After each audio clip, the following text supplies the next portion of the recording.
the Under-Secretary General of the United Nations, Ms. Ali Chabana, distinguished fellow panelists from the regional organizations around the globe, Your Excellencies, ladies and gentlemen, allow me to begin by expressing my sincere appreciation to the UN ESCAP for including the ASEAN Secretariat in your panel discussion. I'm actually pleased to be able to share the ASEAN perspective on advancing resilient sustainable development and also on possible areas of cooperation between our region with regional organizations. In my presentation this morning, I'll be focusing on three major points. First, the focus will be on ASEAN efforts on how we are building back better the post-pandemic future for our people. Next, I'll be following up my efforts by sharing with you the narrowing of the development gap within ASEAN and our efforts. And finally, I'll be sharing with you some areas of cooperation that we wish to pursue with our global partners in the coming year.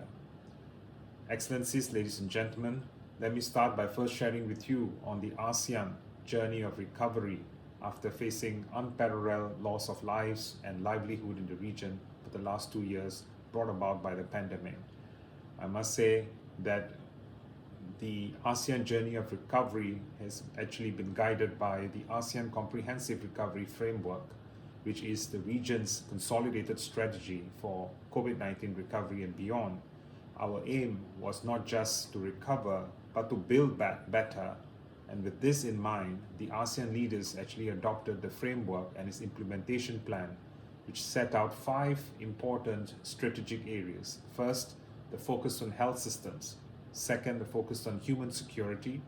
Third, on using the occasion to strengthen economic integration further. Fourth, more importantly, the embracing opportunistically of inclusive digital transformation. And lastly, the installation and the foundations set up for sustainability and low carbon future.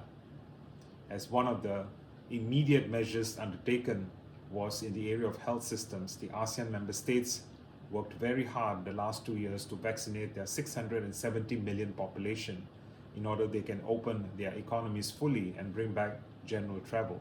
As we speak today, 70% of the ASEAN population has been fully vaccinated as of May 2022. And truly what we are beginning to see is the ability for the region again this year in 2022 to be able to grow in a projected growth of about 4.9% in its GDP.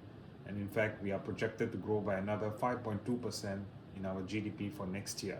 Now, all of these numbers I'm sharing with you are growth projections by the ADB, taking into account the current geopolitical challenges and the supply chain disruptions and the inflationary pressures that we are facing. Basically, what I want to share is that overall, when it comes to trade volumes, investment flows in ASEAN, we have kind of returned to the pre-pandemic levels by the late of last year.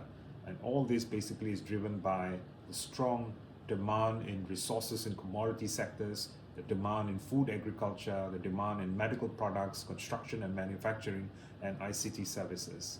And what I can foresee is that with the coming into force of the biggest FTA in the world in our region, the RCEP agreement, we are also again looking forward to a much greater anchoring of regional value chains in ASEAN. And hopefully this contributes further towards strengthening real growth in our region.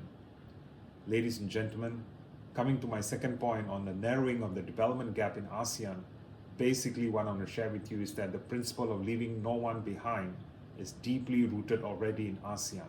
And as such, the concept of inclusivity is integrated in our development strategies. And in this regard, the initiative for ASEAN Integration Work Plan, which is targeted at the less developed regions of ASEAN, truly achieves effective cooperation and mutual assistance to narrow the development gap among these ASEAN member states such as Myanmar, Vietnam, Cambodia, and Laos PDR, all in order that we meet the goals of the ASEAN community. The ASEAN recovery is not very different from the recovery from other regions. I think when we say recovery, it has to be based on the fact that it must be able to meet the need of the most disadvantaged groups. And I think in this light, besides the 5 strategic focus areas which already exist, which is food agriculture, trade facilitation, the focus on micro, small, medium enterprises, the focus on education and health and well-being, what we are beginning to see the current focus of II, the ASEAN Integration Work Plan, also places great importance now in three overarching elements which have been embedded in the action plans. Now, these are, first of all, the adaptation of the region towards Industry 4.0. I think this is critical. Second, there's also going to be the focus on gender and social inclusion. And lastly, again, focus is going to be on environmental sustainability. Now, this brings me to the final point, the possible areas for cross-regional collaboration. I believe, Your Excellencies, ladies and gentlemen, now more than ever, the stakeholder engagement and partnerships should be given some renewed emphasis. I think what we do not want is the current crisis that we all face here globally, taking away the impetus or the resources from our actions and our plans put forward.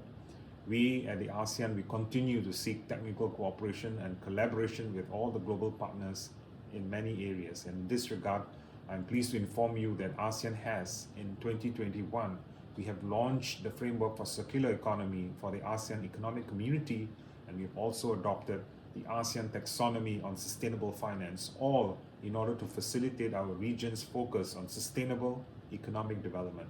As I mentioned earlier, our aim for the ASEAN economic recovery is not just to build back better, we are also thinking of the future. And we are doing this by putting sustainability at the core of our efforts.